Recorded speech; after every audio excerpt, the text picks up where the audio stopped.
Okay. Hello, everybody. Welcome to the September version of 100 Pictures of Honey. I'm going to drop in the chat where you can find us on social media and where you can support us if you like. We, the royal we, because it's me. I do pay my readers, so if you would like to support that, there is a PayPal link there. And if you've missed our previous readings, there's a link there to our YouTube channel, and you can always find out who's coming up next by following us on Twitter or Instagram or Facebook. But that is all I'm going to say about the series tonight. And because we want to get started with the reason everybody is here, which is our three fabulous readers tonight. And our reading order tonight is going to be Shannon Wolf, and then M. Capettini, and then Jessica Walsh. Okay, so we're going to start with Shannon Wolf. I'm going to drop her like official formal bio in the chat so you can read that. But Shannon and I first connected as we're both kind of part of the Sundress families, where I've published my books, and Shannon works with Sundress. And finally, although too briefly, met at AWP in Philadelphia in person. And I was not surprised to find her as warm and funny and open as she is, on the internet, which is where we meet most people these days. And I admire her smart and original poems, which you can easily find online. There's a lot of music in her poems, there's humor, and then something that cuts to the core of what's very genuine, no matter what type of topic she's addressing. One of my favorite pieces of Shan's is called Green Card Girl, which is a hybrid piece. And its last line reads, "I am in love. I am an outlander. He pulled me into his boat. We are in love." So tonight you get to jump into Shan's boat. And I know that after you hear her work, you will be in love with what you hear. So without further ado, Shan Wolf, take it away. Thank you. Your introductions are always so beautiful. So I'm very happy to hear mine, because I'm like, what's she gonna say about me? Meeting you at AWP was highlight of a fantastic week, and I'm really, really happy to be here with you wonderful ladies, Em and Jess. And yeah, I'm happy because I got in the door early. The day you said you were going to do the series, I was like, pick me. Elwood's Legally Blonde. Yeah, had to get in there. I write about a lot of things. So as you can hear, I am not of this land. And I do write about, my transition from England to America a lot. I write about my husband a lot. He is here. He's going to be embarrassed. So that's the way of the world. And I also just write about usual poety things, like hating my parents and the moon, as we do. So I thought I'd start with a moon poem today, because that's what we write about. So here we go. We are all writing about the moon, actually. Even when we are supposedly writing about crushes and being crushed, indolent fathers and indulgent mothers, there is always a push and pull. Sometimes it is violent, like the red rope of love that holds a baby to the womb. Sometimes somber and slow, like the tug of a handkerchief from a pocket at a wake. But there is always this ebb and flow, this pull from you, this push to me. It reminds me of the moon's aching symphony. No, it doesn't remind me. It's just there in everything we are writing.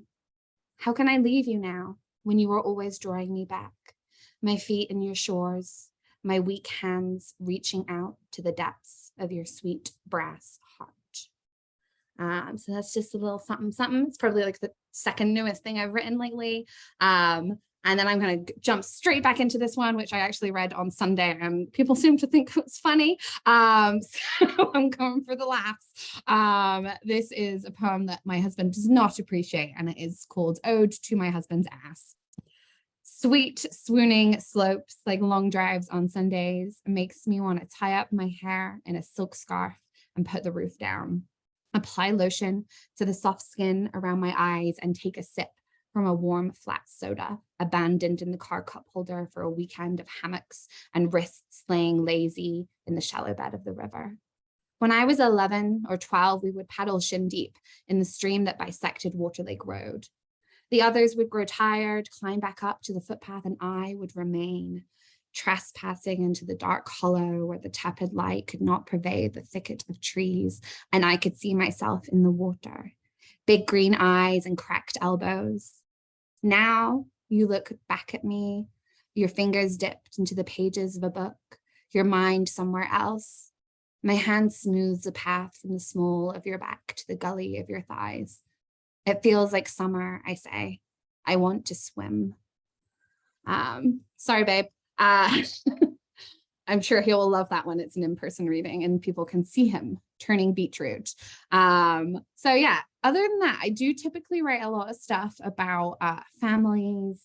I like to write about the chosen family a lot because I think it's the most important kind. And this piece is technically flash fiction, but I think flash fiction is poetry.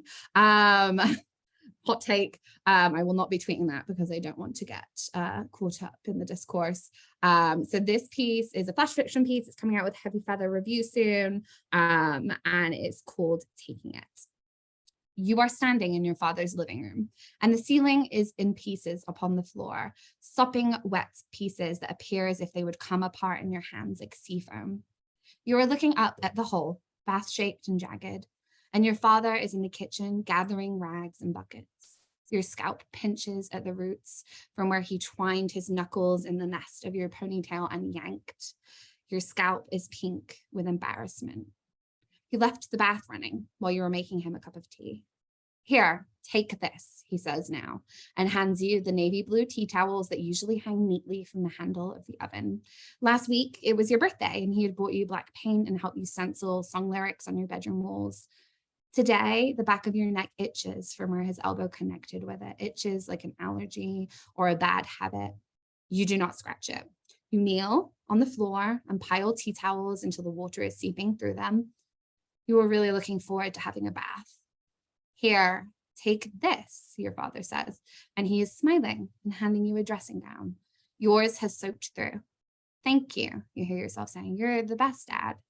Above both your heads, the bath mat, sodden and weighty, falls onto the couch, bringing more plaster with it. The wet slap on the leather seat sticks to you like syrup. So, little sad piece of writing there. I always find that progressively when I write about my family, by the end of it, it's a little bit sad. Like when you tell a little anecdote about your family to a stranger and then they look at you with big eyes by the end because you realized you've gone a bit too far, been a bit too revealing. I think, yeah, there's a few of us that probably can relate to that. So I'm going to keep it in the family and have something about my mother now. So my mother is a Glaswegian. She no longer has her accent as she's been in England since she was 15. And I will not tell you her age now because she would kill me. But yeah, she is very loyal to her Scottish roots, even though she does not, really have that connection there anymore. So this is mother tongue. My mother used to code switch from English to Scottish, from proper enunciation to an old lost tongue she had put aside at 15 and would shrug back on like a cardigan in the presence of the women who tried their best to raise her. I did not like it when she became Scottish. She seemed a fraud, painting her face in the sapphire and ivory of the Saltire whenever rugby came on the television. She seemed a sudden stranger to me, this person from another country who recalled the wet streets of Drumchapel after school and proudly set Scotland the Brave as her ringtone. It is not lost on me that I too traded in my home country for somewhere that they spoke my language just a little differently. But I went in hope, not in fear, to hear. I take on their sounds like good advice and hope never to sound English again. I aim to forget fish and chip dinners where we watched Coronation Street play on the television and took turns ignoring each other, and eating Sunday roasts as my father kicked me hard under the table for not eating quickly enough, or not eating the peas before the beef, or not holding my knife every same second I held my fork. Perhaps I can understand her trying back on the costume of her youth, vying for her sister's attention. I wish that she had noticed me there, across the bar table in Govan, wanting so badly to go home again, to be in the cottage we had shared, just her, my big brother, and me, after my father began to rot and left us to ruin. The first night that we lived there, our life still in boxes, we all slept on one mattress in her bedroom. It was just the three of us before her old land could tear us asunder. 3 people with a language known only to us, sharing a bedspread, lightning in ribbons outside, the television left on. That's my mom. And then I'm coming straight back to my dad. A lot of dad in here tonight. This poem, I would say, is a little bit angry. This poem is a high bun, even though you won't be able to tell because you can't see it. But if you're not, a poet like my husband, this is an explanation for my husband. It's a little prose poem, a little haiku underneath. Yeah, this is Tale as Old as Time. In this one, the princess is not locked in a tower or a dungeon, not locked in at all, but is perhaps 3 hours away by car in a dorm room, or 8 hours away by plane in a 2-bedroom apartment with the man that the beast has only met once. Across the land, the beast still wields his grip, like a monarchy unyielding even as it dies out. The beast calls the princess, and if she does not pick up, the beast brandishes his anger like a gauntlet around her bared throat. When the princess does pick up, she speaks too much or too loudly or about something the beast knows nothing about. And so, as if it was foretold, the beast wounds her, snide and unrelenting until she is silent, until she picks up but barely speaks, until she stops answering at all and tells tales about other dragons she must fight, other kingdoms she must traverse. After years of curses and broken blood oaths, when she has shorn her hair and abandoned her silks and satins, the princess tells the beast that his reign is over. He cannot cool anymore. He has been slain by her beating, unquiet heart. The beast roars like her voice will destroy him. The princess is disgusting. The princess will regret this. The princess will change her mind when she hears what the kingdom thinks of her. She does not cry. She does not run. She does not lay her new armor down. The townspeople warn, girl, he's the only beast you'll ever have. So that's a little angry one. Now I'm going to go sad, guys. I'm switching up the emotions. I'm going to keep you guys on your toes. So this is definitely a very sad poem. Many of us in the writing community recently lost someone really special and really important, Gora. And the second I heard about her passing away, I wanted to write something immediately. For people who did not know Gora, she was the coolest fucking girl ever. Like, she was the best. I had the best time at AWP with her. We ate chicken wings and I yelled at people from the no contact table. She was just the coolest. Donna, I'm assuming you probably saw her because she was like table up from you or something. She was just the greatest. She cared about everyone. She was so funny. She wrote amazingly. So I wanted to make sure to write something for her. So this is, and who wants a world like that for Gora? We go on waking up every day, brewing our black coffee together, reclining at our breakfast bar, elbows sore, nauseous from the brazen fists of the sun, walking out the door, forgetting lunch. We go on coming home every night, sitting on our caved-in couches, rewatching the same teen dramas, touching our feet together as if in prayer, stretching the hours before sleep. Yes, the world goes on, and so do we, as if our hearts didn't stop today when you left us and went onward, as if our houses are still just fine, as though every door and window has not been ripped off its hinges. Somewhere in far off Virginia, the world became empty of you. So, little piece for Gora. Bless her. I think I'm going to get a little tattoo for her in the next AWP. That's going to be on my agenda if anyone wants to come get a tattoo with me. I think Aaron Birch from Hobart is also on the tattoo train. So come along. It's going to be great. So next one is a poem. Who loves Amy Nezkumatatil here? I think everyone probably. She has a fantastic poem called All the Breakups in Your Poems Real. I stole it. No, I didn't. I wrote an after. I used the form a little bit. It was a really interesting way of like the line cuts and just so many cool things about it. So I turned it into a dad poem because that's what I do. So this is Are All the Fathers in Your Poems Real? If by real, you mean as real as the stinging light still burning in an empty refrigerator, the pooling on a water-ringed table, the crumple of a toe against a desk's steel leg, then yes, every last page is true, every sharp word, bark, and bitch.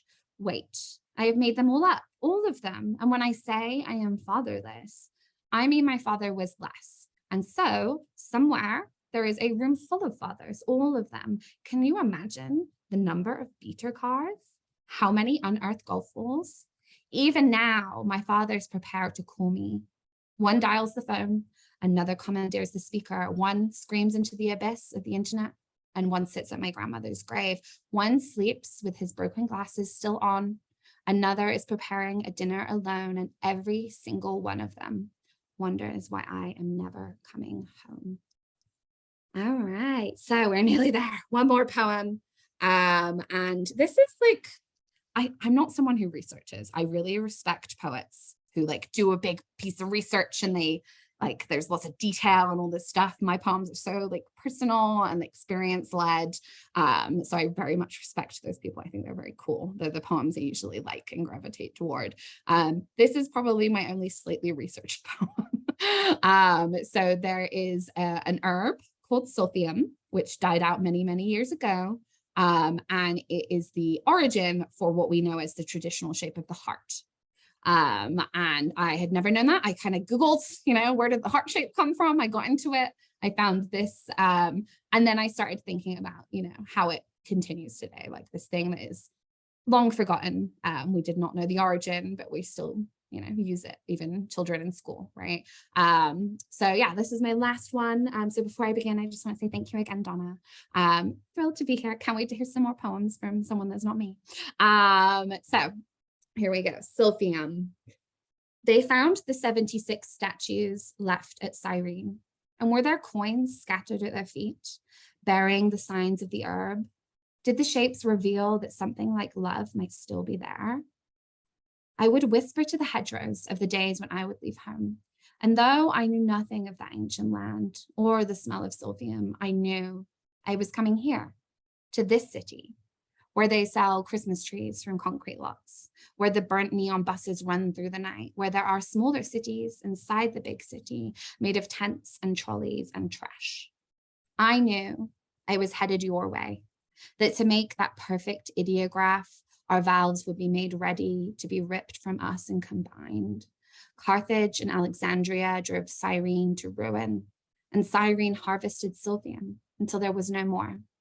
But with a doodle of your initials, I capture the shape, and there is love still here on the other side of the world. Thank you so much. Thank you so much, Shannon. Love those good, love a good love poem. That's great. Always a great way to end. Again, if you want to read more of Shannon's work, I'll post her bio one more time so you can catch her website and where to find her on social media, and hopefully soon with your book. Yes? Are you working on it? Yeah, it's out for people who miss that little drama. It was going out. It was supposed to be out this month, and it got pushed 2 months, and then I had to take it back from the press. So it was a whole thing. It's coming, guys. Just give me a minute. Well, good for you for doing what was best for your book, and I'm sure someone will pick it up soon. Yeah, we got a little flash fiction preview from Shannon. Our next reader is M. Capettini, and M is primarily a fiction writer. And she's a wonderful writer. I think, that you and I first met probably about 10 years ago, and probably also through a Sundress connection, and have luckily found ourselves in the same physical space a few times, sometimes serendipitously, like at the Indiana Poetry Carnival, where I seem to remember we went on like some hunt for a soda or drink that wasn't lemonade, like for ourselves and Hanif Abdirki. It's a weird poetry story. Yeah. But meeting is being with in person is always a pleasure, because her personality is so open and expressive, and she's so smart, and all of those qualities show up in all of her work as well. One of my favorite recent stories of hers is after 70 years in ice, Steve Rogers visits Whole Foods. And if you would like to, if I think it's on, is that OK Donkey? Where that one Yeah, is? it's on OK Yeah, that's the Donkey. story you want to read. It's a favorite, mixing pop culture and this really sharp emotional insight. That's lovely. And there's a line in that story that says, Steve sighs, wishing for the luxury of being unremarkable. And in my mind, in my heart, does not have that luxury. She's remarkable. Her work is remarkable. And I think that once you hear it, you are going to agree. So take it away. Okay, well, I'm gonna try not to cry after that beautiful introduction. Thank you so much, Donna.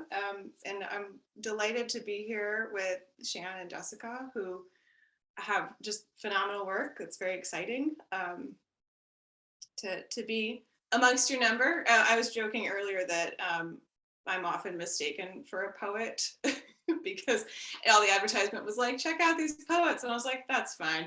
That's good company. I don't mind. But it also made me laugh with what you said, Shannon, about flash fiction and poetry being closely related. So I'm going to start my timer, make sure I don't go over. But I was going to start, speaking of pop culture, I was going to read a little bit from my collection, Girl Detectives, which is flash fiction about Velma Dinkley and Daphne Blake from Scooby-Doo. So I'm just reading 2 Velma ones to start with, and then I'm going to read new work, and then I'm going to read super new work. So it's very exciting. Okay, this first one is called Velma Goes Away to a Small College Where No One Knows Her Name. She wears her other turtlenecks, takes off her glasses herself, arms folded in, enrolls in a self-defense class, learns to fall, cuts her hair short, pierces her nose, wears contacts, peels away her old disguise, worries over if she said the right thing to the woman in her history class, not the police. Thinks about what would happen if her scrapbook were full of newspaper clippings about raising money for the local library, organizing Shakespeare in the Park. Not another haunted mill discovered to be a long con in the name of insurance money. Wishes she had snuck out to meet people in the backs of cars headed somewhere unhaunted, unmarked. Reminds herself to think only clothes, not disguise, not mask. Excuses herself when people begin a story with, you know what I heard. Lets her roommate play music as loudly as she wants so Velma can forget what her heartbeat sounds like in addict silence. Forget how long she can hold her breath.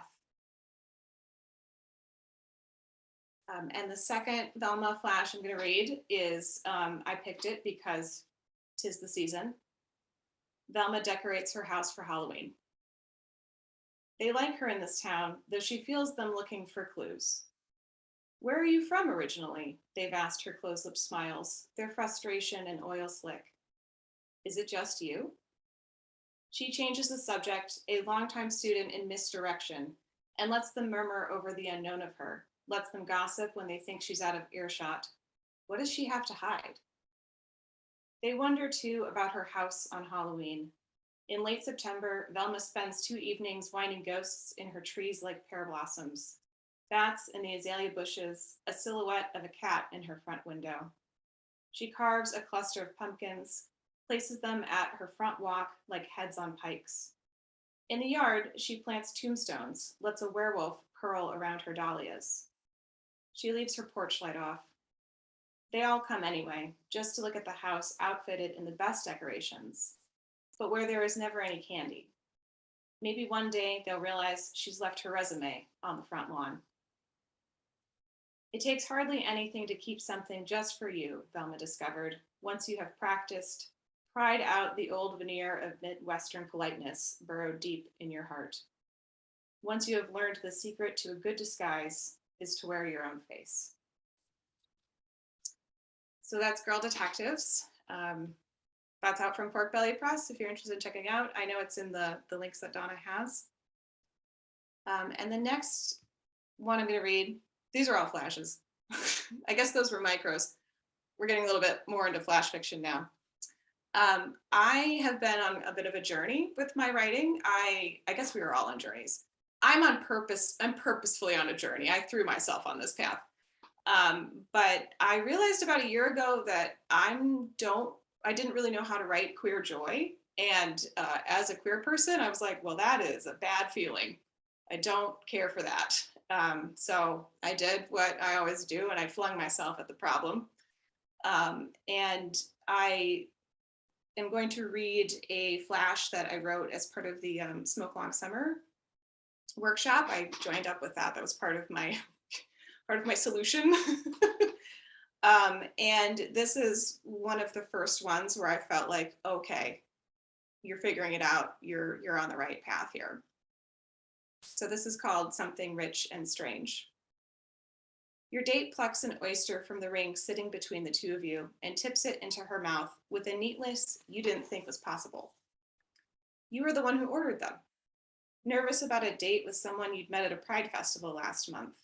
There had been plenty of time to overthink since you tipped back Jell-O shots the color of your Pride flag and yelled an invitation over the music. I'm trying out being unpredictable, she tells you from across the brunch table, as like a way to reset. Think, okay, what's my first instinct? Then do the opposite.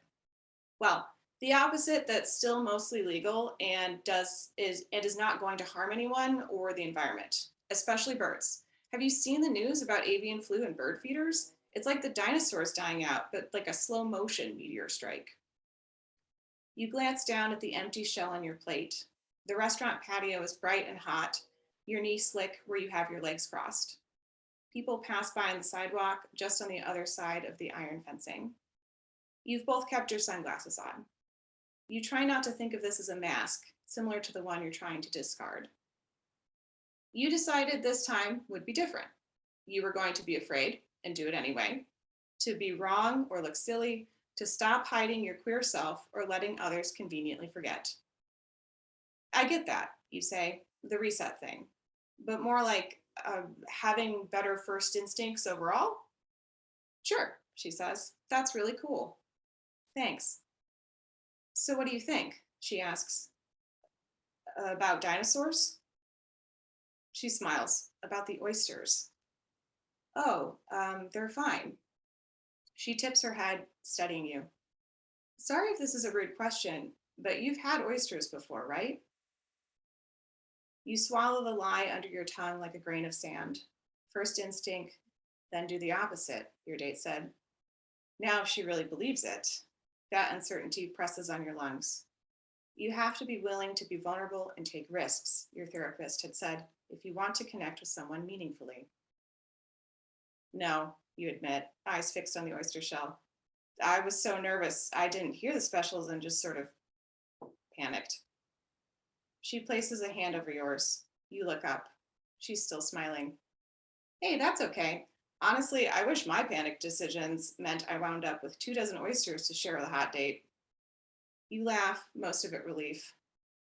I'm not even sure I tasted this one and all these condiments. I like the mignonette, but everyone's different. Want me to show you how to eat them? You nod and your date scoots her chair around the table. Her thigh presses against yours as she explains each sauce and dresses a few oysters for you. Probably wasn't easy to admit that, your date observes as she places an oyster in your palm. I'm glad you did.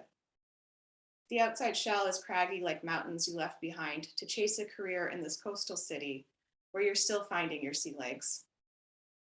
Trying out being unpredictable, you say, even to myself. She laughs and picks up an oyster. Cheers. When you tip the oyster against your lips, it's slippery and cold like the Jell-O shots.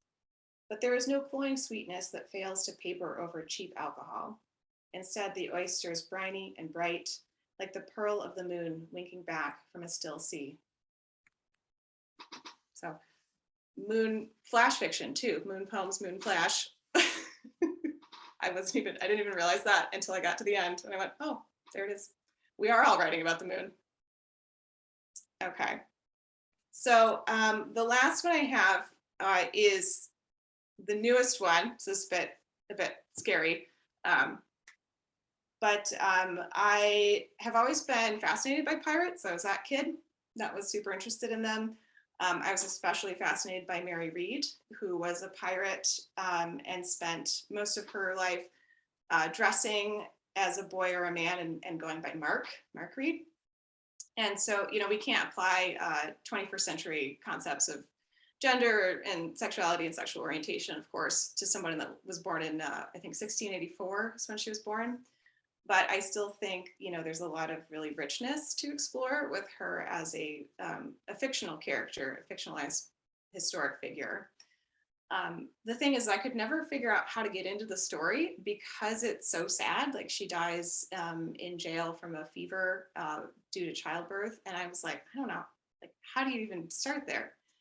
And then in March, you know, you all have seen this pirate show that's just like taking over the internet. You know, Our Flag Means Death premiered, and it cares not for historical accuracy because that's not what it's interested in telling a story about. And so I was watching it and I thought, oh, okay, so we don't have to do that.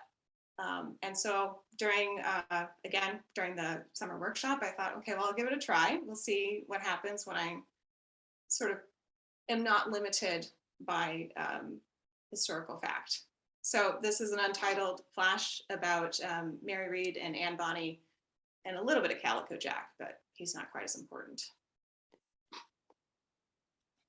When Calico Jack bursts into the cabin, cutlass drawn and intending to cut down this Mark Read, Anne calls him a fool and tells him to drop the sword.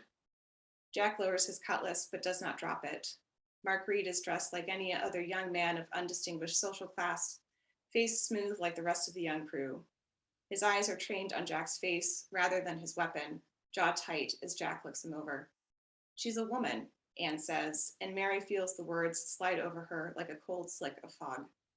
It's the truth, and it's not. Her body is a tempest, always has been. When she was a lad, she was a footboy, running through alleys and streets with messages between rich households. If she was sent to one house, there was a bakery along the way where she could swipe a cooling sweet bun. If she went to another, there was a flower girl who would give Mary a kiss if she asked. Mary wonders if the flower girl knew the truth about Mary, or if the truth was the name Mary was wearing then anyway. Anne knew it, this truth there aren't the words for. When she pulled Mary from that other ship's brig, Mary saw it in where Anne's gaze lingered, how a smirk tugged the corner of her mouth. You want more clothes like this or something else? Anne asked. I was a secret when I was born, she told Anne later. My real father was already married, so my mom put me in my brother's old clothes after he died, pretended I was him. No one around to know the difference, not with her husband gone too. And my gran never looked close enough to know I weren't her grandson, too afraid to see her own son lost at sea in my face. Now Jack's threat sinks between them. There's another version of this where he comes to talk before he's had so much to drink, isn't swaying where he stands while the sea is calm around them. Mary wonders if he'd rest his free hand on the pistol in his belt then too. Maybe there's another version where they come to an agreement. Maybe one where they duel and Mary kills him. Mary feels the potential histories like a starburst, her future tilting on an axis. She knows plenty of pirate stories, sought them out, in fact, and heard most of them in grungy pubs where men clustered together to whisper about Anne Bonny, who keeps her first husband's preserved heart in her baldric, has plans to swallow it if stabbed or shot and skirt death again. Guts men who don't obey quick enough, burned down her family home with her father inside. When Mary asked Anne about herself, Anne had laughed. Which story do you like best? That's the true one then. Mary takes a breath, fingers dipping to the hilt of her own machete, one of Anne's own, given to Mary like a promise. She meets Anne's eyes over Jack's shoulder. The machete hushes out of the scabbard. And that's it. Thank you so much for attending this reading. Thank you, Donna, for putting it together. And thank you again, Shannon and Jessica, for letting me join you. Thank you so much. And thank you for reading new work. I know that's not always easy to do, but we always love to hear new work, especially from writers that we love. So please keep going on those. Both of those tangents that you're on are both successful, wonderful. We have one more reader tonight, and that is Jessica Walsh. I'm going to put her official bio in the chat. And it says that her book is forthcoming, but it's no longer forthcoming. It has arrived. So that's something one you want to get your hands on. I've known Jessica for quite some time, at least 4 or 5 years, I know. I love her work because it's always so honest, and even when it's intensely personal, somehow I always still find myself in it somewhere, and I think that's a real testament to her writing ability. And she also has these beautiful endings. Some poets write kind of endings that trail off. Oh, there goes my camera. I'm still here. Some poets write endings that tie things up in a neat little bow. But what I love about Jessica's endings is I get to her endings and it makes me rethink what I've read just lines above. Somehow those endings are, there goes my camera. Sorry, I'm struggling with my computer camera today, and it won't matter in a couple seconds. But something she does to great effect in many of her poems. One of my favorite poems of hers is called Must Be Nice. And the last line is, do you really think you can fall apart? People like us, we don't. And it's so beautiful because then it takes you back into the rest of the poem to determine who this us is. And she has a poem that's just out today in Whale Road Review called Run the Lights, which is an amazing weaving of 2 ideas that ends with, again, this stellar line of, I scream emergency everywhere I go. It would, to me, be a tragedy and emergency if more of you didn't read Jessica's work and buy her book. So I'm so excited to hear her tonight, and I'm really sorry that I'm having issues with my camera, but hopefully she will not have issues with hers. Jessica, go ahead and take it away. Okay, can people hear me okay? Is that okay?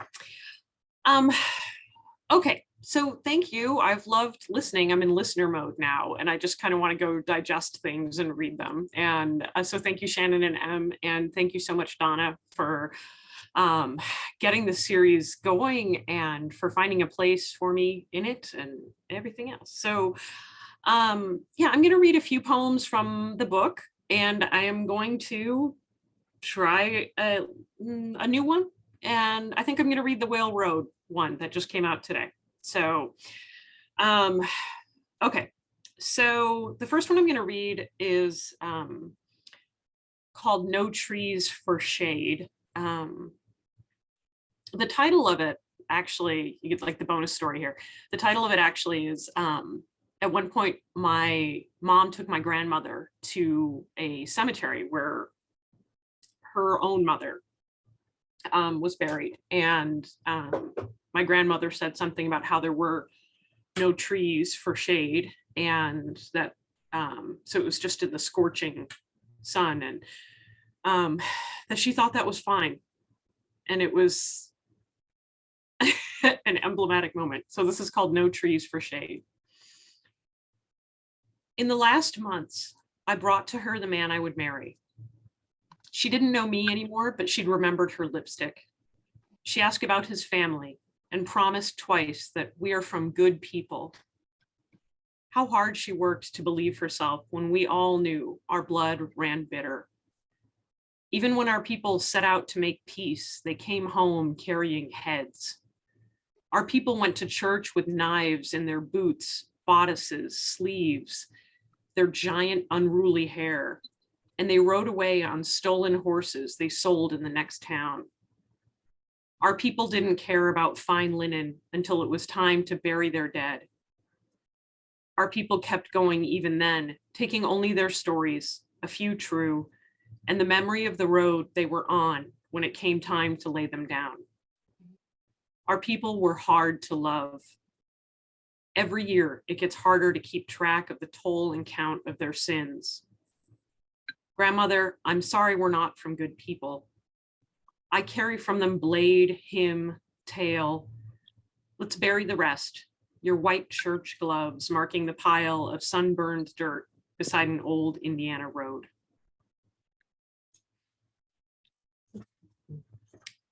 So the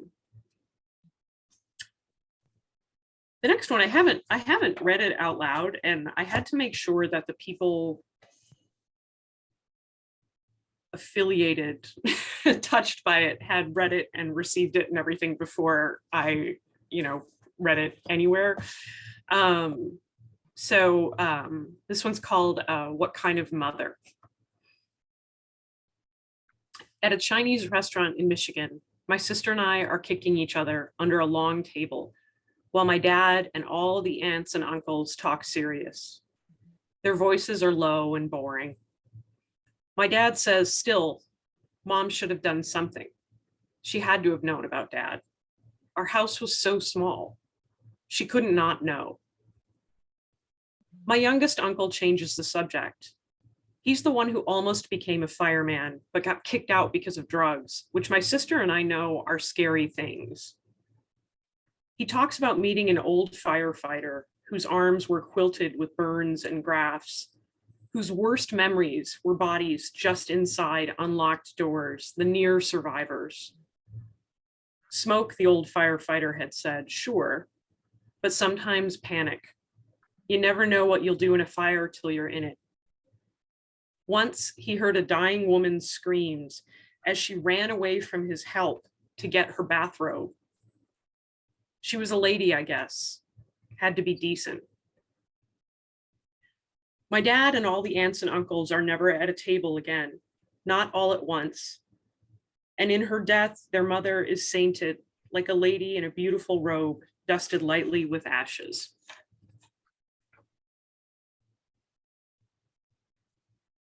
Okay. This one's not quite as much. I'm going to read a poem I actually wrote, kind of inspired by a high school friend of mine who's a writer. She's an incredible writer herself, Sarah Arthur. We got stuck in algebra together and we hated it intensely, and survived by writing epically long notes back and forth to one another. And so we always bond. That's how we bonded, was our hatred of algebra and how much we would try to make each other laugh through our notes, which I later found like 10 years ago. And they're honestly still funny, I have to say. Not all of it. This is called Book of Numbers. The mathematical lie is X. My problem can't be solved for treasure or emptiness, much less a number that wobbles on a cliff of less or more. How can this be soothing, the seeking of equals, when not even one is one, but possibly three, made of ones, that defy census? God, I am trying to solve you inside all I've learned. My husband won't write your name, and if he's right, if a word for you can't appear in my notebook, the pretty one I bought just for the problem of working on X, where X is your name unwritten, then how do I begin? Let us say the stages of my faith are 5. No, that is grief. But the stages of grief are certainly not 5. Let us solve for grief. When X is the number of mirrors a mirror sees in itself. When X is Y over 0. When X is the number of things that didn't happen. The mathematical lie is a graceless space, predictable, fair, where each side gives equally of itself. And no matter the steps, an answer, yes, just that, an answer looms.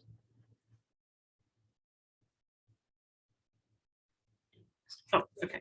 I'm going to read a new one. I don't know if you guys have ever seen, either in reruns or originally, Intervention, the TV show, where they try to fix addicted people. There's a formula. And at the end, if you know if the rehab has been successful because they cut to some sunshine and birds are singing, and then they will show the person recovered happily at their center. And so that's not what happens. So I haven't been to rehab, but I'm somebody who no longer drinks. So on television, birds sing when you're sober. But no one tells you that being clean means a clear eye on your misery. You see that your main job is staying in your shit and never again doing the one thing that you were so good at. Sure, you were hell-bent, but what fun it was to be fun. To not know a night until it came back next day, when you tuned in to your own half-remembered opera and saw yourself dancing, fearless, fishnets and all, body spilling and celebrated. You're told this is brave, your cup of coffee. But how shrunken you are, how girdled, like you live encased in layers of spandex. No one tells you, but one day you'll see that most bullshit wasn't the booze's fault, and no birds sing. What am I next? Yeah. So Donna already referenced it, but I have a poem that just came out today, and I thought, well, that's a good one to read because it's timely, right? So this is out in today's Whale Road Review, which has like just some people who are just the most incredible writers. And I think one of the coolest things about finding a place in a literary journal that you love and respect is that camaraderie. Like you can look at an issue and be like, these are people I want to be among, right? I submit really carefully now, like to journals where I just believe in everyone on the masthead and I believe in the mission, and I want to see my work there. So it's really meaningful to me when I have something accepted. So this is called Run the Lights. I have turned on my hazards and run red lights, slow, my car first or 15th or last in a long blinking line, wipers squeaking offbeat because processions are always damp and cemetery mud slick. I've nearly slipped, but held tight the elbow of a widow whose curse was bleeding and then long life as she crouched to drop letter, flowers, a pack of cigarettes. I've watched a parent tuck a stuffed bear in a tiny coffin and seen a stranger stay behind just to curse a grave. Hazards on to community hall, then all on to our unblinking ways. I ran red lights, hazards on, while my own water spilled and spilled, soaking the driver's seat of the car we bought to be parents in, scared of my baby, who for months had just been a beautiful theory. In practice, I was already a terrible mother.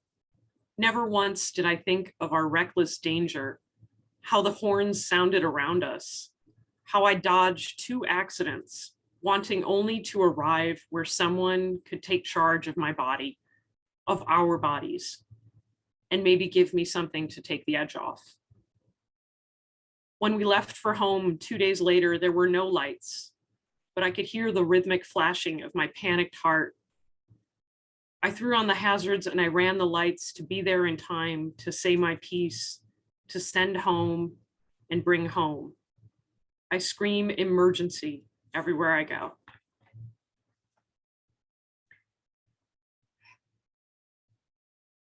Okay. I want to read one more, and I think I'm gonna go with my Donna inspiration here and read Must Be Nice. There's been a lot of talk since the pandemic about so many about burnout, people just like generally being burned out. And it's something that I know my parents struggled with. They worked incredibly, incredibly hard. And in very draining professions. And they had a saying about it, that because the only other option was no option. You still had to get up the next day and go to the job. There was not an alternative. You didn't get to go try something new and adventurous, and next day was more work. Must be nice. My parents said burnout is a luxury, that people like us, we don't get to burn out. And true, who chooses introspection over car payments or school clothes? When I told my mother of our coming baby, she cried joyful tears, but added, "You don't get to find yourself once you have kids." And a band tightened around my lungs that has never yet loosened. So what can I name this era of thickening, of misery, when I wait until 9 to put on makeup after morning's inevitable cry? When I sit in my car outside work like stones are piled in my lap? I would call my old working parents and tell them how I hurt enough to carry a Bible, download self-help podcasts, how I tried yoga last week and am thinking of sabbatical. But I hear them already between my jagged breaths, their exhausted half laughter. Do you really think you can fall apart? People like us, we don't. Thank you very much. I'm so glad to be able to share with everyone. Thank you so much, Jessica. Zoom is not recognizing by camera, so you get my lovely snapshot for the last few minutes. But I would like to thank all three of our readers tonight. Powerful work, funny, moving, personal, honest, genuine, all of the things you want from good writing. I'm going to drop one more time in the chat. I think many of you, I recognize your names, but if you're new here, thank you for coming tonight. I'll drop one more time in the chat where you can find us on socials. And give you a little sneak preview of next month's reading will be October 20th.